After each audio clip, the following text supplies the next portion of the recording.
I have only one regret, and that's playing it safe when we played hearts. Because Rachel would always try to run them, and Nana always seemed to get the luckiest hands. Grandpa Bob was smart and knew how to play all of us instead of playing the game, and then I just kind of played it safe.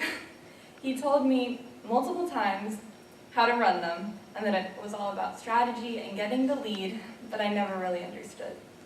I tried to count how many times we played together, and then I realized that it didn't matter if we played 3 or 300 times, it mattered that we played it all, and that Grandpa Bob was willing to tell me his secret so I could win, even though I didn't normally win, because that's the kind of man he was.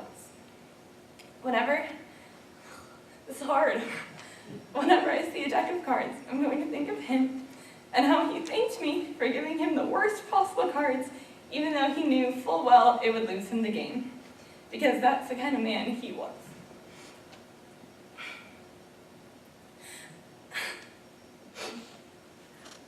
I'm grateful to have known and loved him.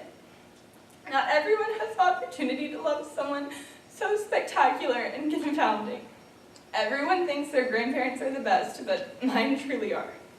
I thought long and hard on what made them so special and so exempt from the corruption in the rest of the world, and I came to find that it was their love and belief in all of us. Being a writer is what I want to do, and in large part that is thanks to him.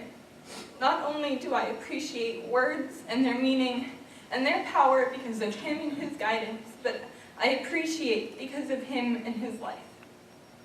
There's a huge difference between lending someone tools and helping them build a home. And Grandpa was the best home builder I will ever know.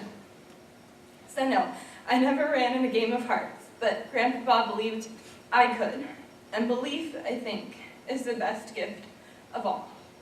I love him so much, and I know the belief he instilled in all of us will follow us for the rest of our lives. And I also wrote a poem for him. So, my grandfather got his first rejection letter at 14 years old. He took it from the mail, clutched it close, and pinned it to his wall. I'm a real writer now, he thought, and he believed. I got my first rejection letter at 14 years old. The paper was yellow and still hangs above my bed because grandfather said, that's how you know you're a writer. I'd never been more proud. When I got older and was allowed to appreciate just how much he'd given me, it was hard to unlatch my heart to that degree. And he was kind of like the sky because I always looked up to him, and he was kind of like the sea because to me he was always driven. If people were paragraphs, he'd be the epilogue because you can forget a beginning and get lost in the middle, but no one ever forgets the end. And I will never forget any moment I spent with my best friend. My grandfather had this way about him that I wish I could explain or contain in a smile, the joking rupture of vibe and style that was witty and funny and smart all at once. My grandfather's heart was our true home, big enough to unzip and pack tight a family so right into the very veins of a man born to be bold. My grandfather and me got our first rejection letters at 14 years old.